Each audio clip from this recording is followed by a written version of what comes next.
ایک مجوسی تھا جو آگ کی پوجا کرتا تھا۔ اللہ والے نے خواب میں دیکھا کہ وہ جنت کی وادیوں میں ٹہل رہا ہے۔ حیران رہ گئے، دنگ رہ گئے کہ کافر کا جنت سے کیا لینا دینا۔ میں نے اس نوجوان سے پوچھا، نوجوان تیرا نام کیا ہے؟ تو اتنا حسین و جمیل ہے۔ اس نے کہا میرا نام رمضان ہے۔ رمضان تجھے کلمہ پڑھانے کیوں آیا؟ کس وجہ سے آیا؟ بیٹے کے قریب گیا، اس کے منہ پر ایک تھپڑ مارا۔ تجھے شرم نہیں آئی؟ ایک روزہ چھوڑنے کی سزا پتہ کتنی ہے؟ جو جان بوجھ کر ہٹا گھٹا ہو کے مالک کا دیا کھا کر، اللہ کا دیا پی کر، جو جان بوجھ کر ایک روزہ چھوڑتا ہے، حدیث پاک کے الفاظ ہیں، میرے کریم نبی نے فرمایا 900 سال اسے جہنم کی آگ میں رکھا جائے گا۔ جو جان بوجھ کر ایک روزہ چھوڑ دے، 30 روزوں کی بات نہیں کر رہا، پورے مہینے کے روزوں کی بات نہیں کر رہا، میں ایک روزے کی بات کر رہا ہوں۔ جو کہتا ہے جی مجھ میں روزہ رکھنے کی ہمت نہیں ہے، ہٹا گھٹا ہے، صحت مند ہے، کھاتا ہے پیتا ہے، کوئی بیماری نہیں ہے، کوئی پریشانی نہیں ہے، صرف اس وجہ سے وہ روزہ نہیں رکھتا کہ میں سگریٹ پینے کا عادی ہوں، سگریٹ پیوں یا روزہ رکھوں، میں شراب پینے کا عادی ہوں، شراب پیوں گا یا روزہ رکھوں گا، میں زنا کرنے کا عادی ہوں، زنا کروں گا یا روزہ رکھوں گا۔ میں ہاتھ جوڑ کے عرض کر رہا ہوں، جوانوں یہ زندگی کے لمحے تمہارے اور میرے لیے غنیمت ہیں۔ جنہوں نے رمضان کا ادب کیا، احترام کیا، اللہ تعالیٰ نے انہیں اس قدر عزت عطا فرمائی، اس قدر مقام عطا فرمایا، اس قدر رزق عطا کیا، رزق کی اس طرح بارش برسائی کہ رمضان نے خود دعا دی، اللہ انہیں کبھی بھوکا نہ رکھنا، انہیں کبھی پیاسا نہ رکھنا، کیونکہ انہوں نے میرے لیے بھوک برداشت کی۔ رمضان خود دعا کر کے جاتا ہے، رمضان جب جاتا ہے دعا دے کے جاتا ہے، اللہ یہ میری وجہ سے بھوکے رہے، میری وجہ سے پیاسے رہے، کبھی بھی انہیں بھوکا نہ رکھنا، کبھی بھی انہیں پیاسا نہ رکھنا۔ میرے کریم نبی نے فرمایا، غیرت کے کانوں سے میرے کریم نبی کا ارشاد سنو۔ نبی نے فرمایا دنیا کی کوئی بھی طاقت میری امت کو ذلیل نہیں کر سکے گی، رسوا نہیں کر سکے گی، تب تک جب تک میری امت رمضان کا ادب کرتی رہے گی، رمضان کا احترام کرتی رہے گی۔ اور جنہوں نے رمضان کا ادب و احترام نہ کیا، جنہوں نے میرے رمضان کا حق ضائع کیا، پتہ ہے ان کے ساتھ کیا ہوگا، کس طرح کا حشر ہونے والا ہے۔ کسی صحابی نے عرض کی، یا رسول اللہ آپ کے رمضان کا احترام کیا ہے اور رمضان کا حق ضائع کرنا کیا ہے؟ میرے کریم نبی نے فرمایا رمضان المبارک کا حق ضائع کرنا یہ ہے جس نے رمضان المبارک جیسے بابرکت مہینے میں، رمضان المبارک جیسے بابرکت مہینے میں، عظمتوں والے فضیلتوں والے مہینے میں شراب نہیں چھوڑی، گناہ کبیرہ نہیں چھوڑا، گناہ کبیرہ کا مرتکب ہوا اتنے بڑے بابرکت مہینے میں، جس نے شراب پی، جس نے زنا کیا، جس نے والدین کو دکھ دیا، والدین کو درد دیا، کسی کی آنکھوں سے آنسو نکالے، کسی کا دل دکھایا، سب کچھ کرنا، کسی کا دل مت دکھانا، وہ چاہے انسان ہو چاہے حیوان ہو، دکھ کسی کو نہیں دینا، تکلیف کسی کو نہیں دینی، کسی کو دکھ دے کر، کسی کو درد دے کر، کسی کو غم دے کر، کسی کو ساری زندگی عذابوں میں رکھ کے، کسی کی زندگی اجیرن بنا کے، تجھے کیا لگتا ہے کہ تو ساری زندگی ایسے ہی مسکراتا رہے گا، تو ساری زندگی ایسے ہی ہنستا رہے گا، ساری زندگی تکلیفیں دیتا رہے گا؟ تو کیا سمجھتا ہے ساری زندگی لوگوں کی عزت والی پگڑی خاک میں ملاتا رہے گا؟ نہ بندے نہ، بس وقت کی الٹنے کی دیر ہے، تیری باری بھی دور نہیں، اس لیے کہ زندگی کے کسی نہ کسی موڑ پہ اپنا کیا آخر بھگتنا ہی پڑتا ہے، اپنا کیا آخر بھگتنا ہی پڑے گا۔ کیوں؟ اس لیے کہ اللہ کا ترازو صرف انصاف ہی تولتا ہے، جیسا کرو گے ویسا بھرو گے۔ اس لیے اللہ کے رسول نے ساتھ میں یہ بھی فرمایا جس نے رمضان کا حق ضائع کیا، رمضان کو اس کا حق نہ دیا، تو اللہ تعالیٰ اسے اس قدر ذلیل و خوار کرے گا کہ دنیا کی کوئی بھی طاقت اسے اس ضلالت سے بچا نہیں سکتی۔ یار جو رب ہمیں سارا سال کھلاتا ہے، جو 11 مہینے ہمیں کھلاتا ہے، ہمیں پلاتا ہے، ہماری بھی فکر کرتا ہے، ہماری بھی دیکھ بھال کرتا ہے اور ہمارے بچوں کی بھی دیکھ بھال کرتا ہے، اگر آج کوئی بھی شخص میرے بچے کو ایک ٹافی خرید کر دے دے تو میں ہمیشہ کے لیے اس کا حیا کروں گا۔ اگر کوئی مجھے ایک پیالی چائے کی پلا دے تو میں ہمیشہ کے لیے اس کا حیا کروں گا کہ میں نے اس کے گھر سے رزق کھایا ہے، میں نے اس کے گھر سے نمک کھائی، اس کا حیا کرنا میرے اوپر لازم ہے۔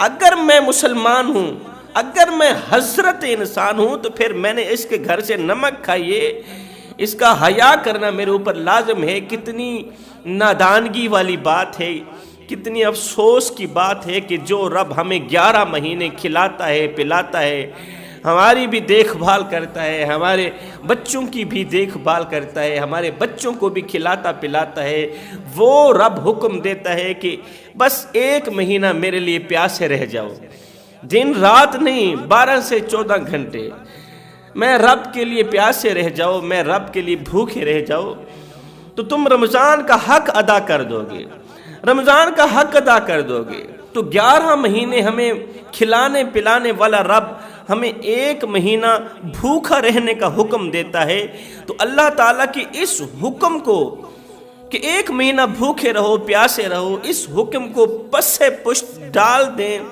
یہ کس طرح کا انصاف ہے؟ یہ تو نا انصافی ہی نا انصافی ہے نا۔ میں تمہیں ایک مجوسی کا سبق آموز واقعہ سناتا ہوں۔ ایک مجوسی تھا جو آگ کی پوجا کرتا تھا، آگ کو اپنا خدا مانتا تھا، مشرک تھا، کافر تھا، مسلمان نہیں تھا، اللہ کو نہیں مانتا تھا، وہ آگ کی پوجا کرتا تھا، آگ کے سامنے بیٹھ کے آگ کو خدا سمجھ کر آگ کی عبادت کیا کرتا تھا۔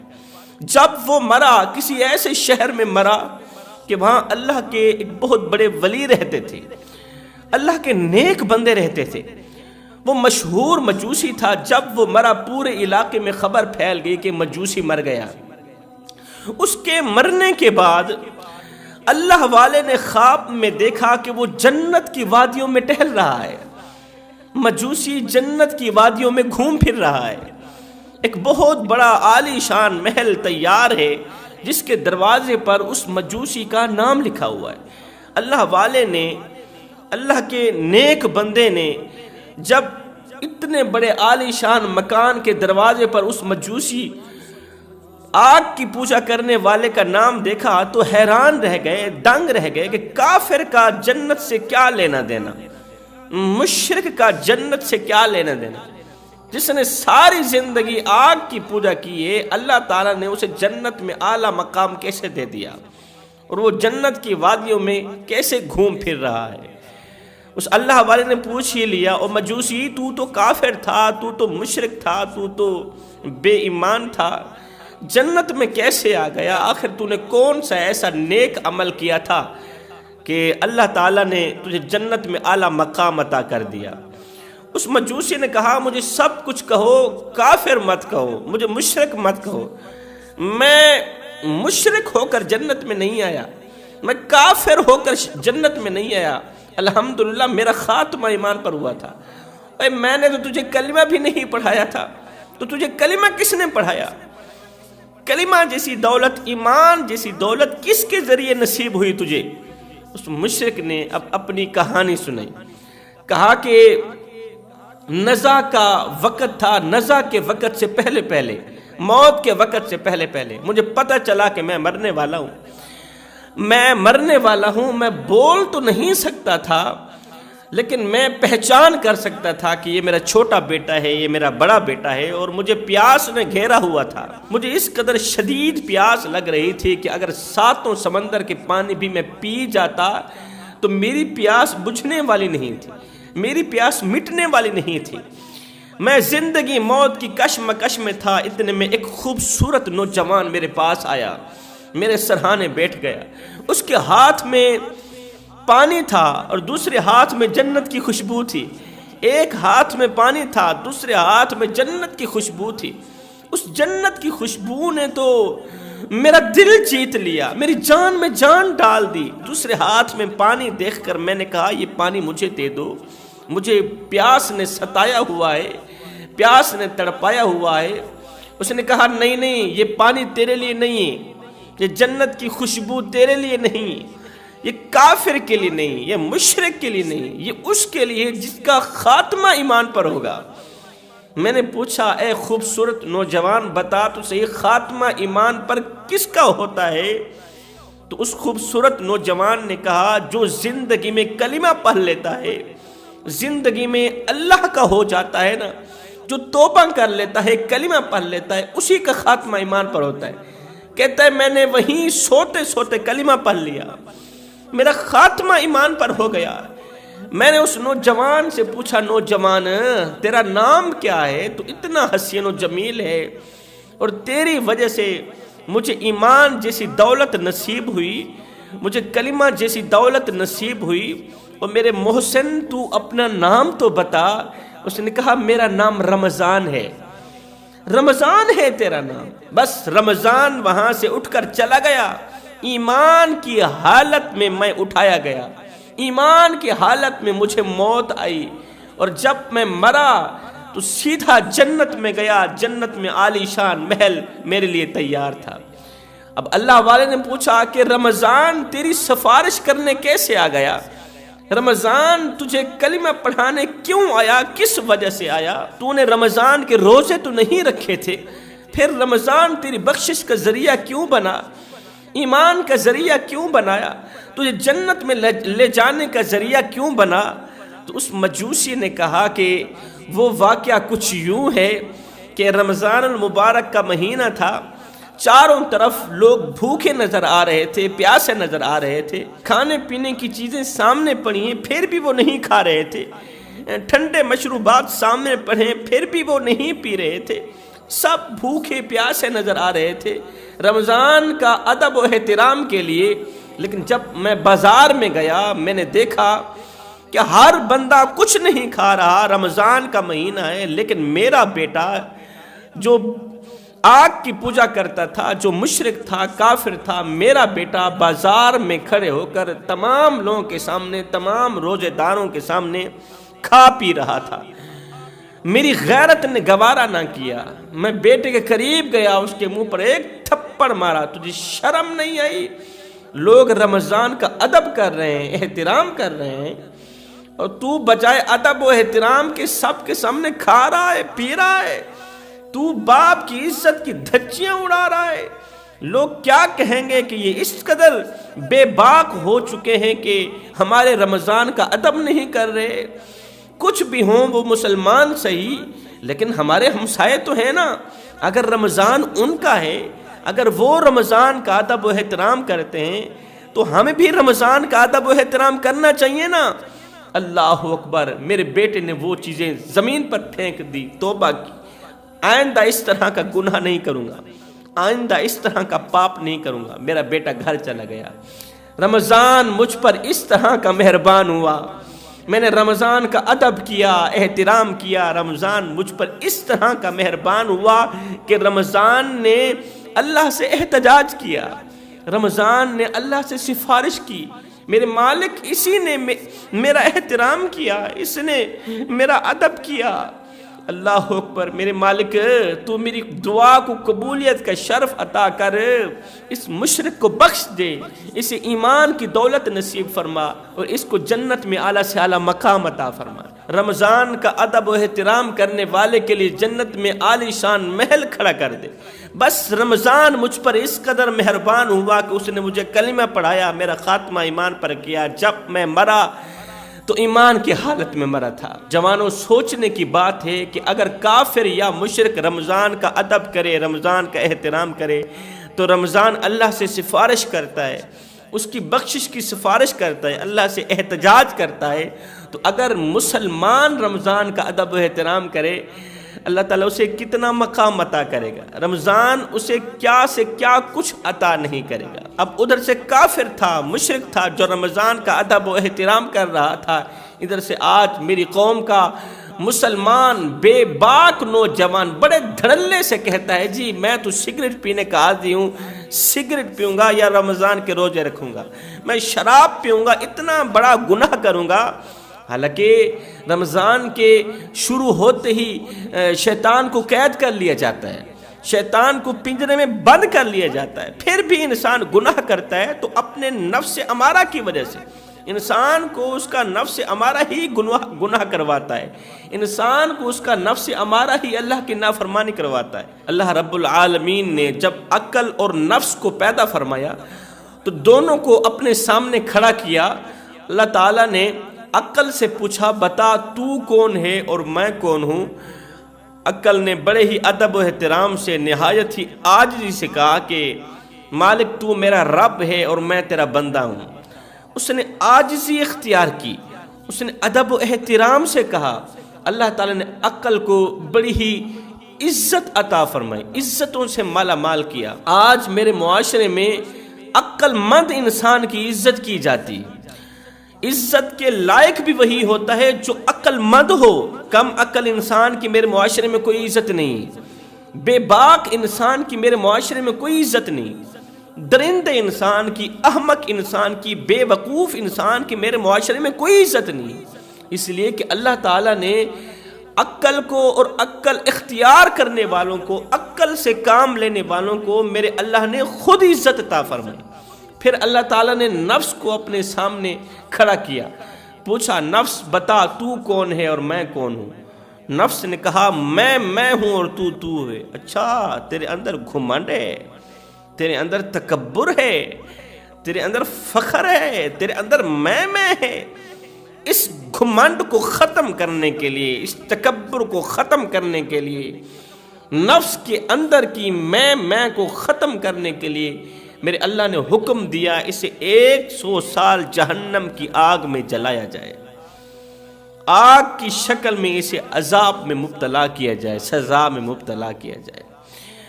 100 سال جہنم کی آگ میں جلایا گیا، کس کو؟ نفس امارہ کو، شہوت کو۔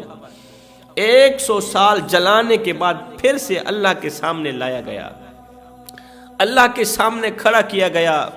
اللہ نے پوچھا بتا تو کون ہے اور میں کون ہوں؟ اب بھی وہی جواب ملا کہ میں ہوں تو ہے۔ اللہ نے فرمایا ابھی بھی تیرے اندر سے یہ میں نہیں گئی، ابھی بھی تیرے اندر سے یہ تکبر نہیں گیا۔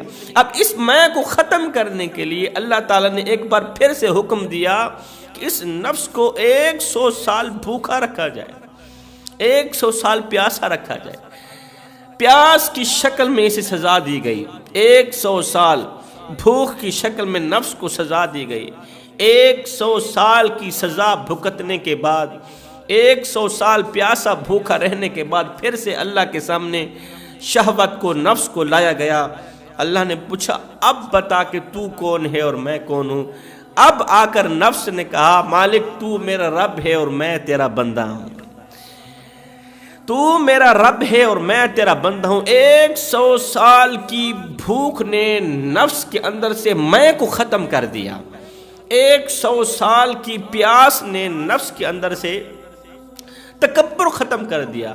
اب اس کا مطلب یہ ہوا تکبر ختم کرنے کے لیے، میں کو ختم کرنے کے لیے، گھمنڈ کو ختم کرنے کے لیے انسان کو پیاسا رہنا پڑے گا، انسان کو بھوکا رہنا پڑے گا۔ انسان ایسے تو پیاسا بھوکا نہیں رہ سکتا تھا نا، تو پھر اللہ تعالیٰ نے کیا کیا؟ انسان پر رمضان المبارک بھیج دیا۔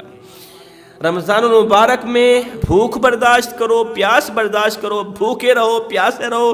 یہی بھوک اور پیاس تمہارے نفس کے اندر سے میں کو ختم کر دے گی، میں کو جلا کے رکھ دے گی۔ بھوک اور پیاس تمہارے نفس کو اللہ کے حضور جھکا دے گی۔ حضرت علی رضی اللہ تعالیٰ عنہ فرماتے ہیں نفس کو کوئی بھی چیز، دنیا کی کوئی بھی طاقت اللہ کے حضور جھکا نہیں سکتی۔ نفس کے اندر سے میں کو دنیا کی کوئی بھی طاقت ختم نہیں کر سکتی۔ اگر کوئی طاقت ہے تو وہ ایک بھوک ہے، وہ پیاس ہے اور وہ روزہ ہے۔ جو انسان روزہ رکھتا ہے وہ نفس امارہ کو مار کر اللہ کے حضور جھکا دیتا ہے، اور جو نفس امارہ کو اللہ کے حضور جھکا دے وہ دنیا میں بھی کامیاب ہے، وہ آخرت میں بھی کامیاب ہے۔ تو جوانوں، اپنے نفس امارہ کو اگر کنٹرول میں لانا چاہتے ہو تو پھر تمہیں رمضان کے روزے رکھنے پڑیں گے، پھر تمہیں پیاسا رہنا پڑے گا، پھر تمہیں رمضان کا ادب و احترام کرنا پڑے گا۔ میں دعا کرتا ہوں اللہ ہمیں رمضان کا ادب و احترام کرنے کی توفیق عطا فرما۔ رمضان کے مہینے میں رحمتیں تقسیم ہو رہی ہیں، رزق تقسیم ہو رہا ہے، رات کے دوسرے پہر، سحری کے وقت، تہجد کے وقت میرا اللہ آواز دیتا ہے کوئی بخشش طلب کرنے والا؟ میں رمضان کے روزے رکھنے والوں کو بخش دوں۔ ہے کوئی رزق طلب کرنے والا؟ ہے کوئی بے اولاد جو مجھ سے نیک نرینہ اولاد مانگے؟ ہے کوئی خالی دامن پھیلانے والا؟ رمضان کے مہینے کے صدقے، روزوں کے صدقے میں رب اس کے خالی دامن بھر دوں، اسے اس قدر مالا مال کروں کہ بڑے بڑے امیر اس کی امیری پر رشک کرنے لگے، بڑے بڑے خوش قسمت انسان ان کی خوشی پر رشک کرنے لگے۔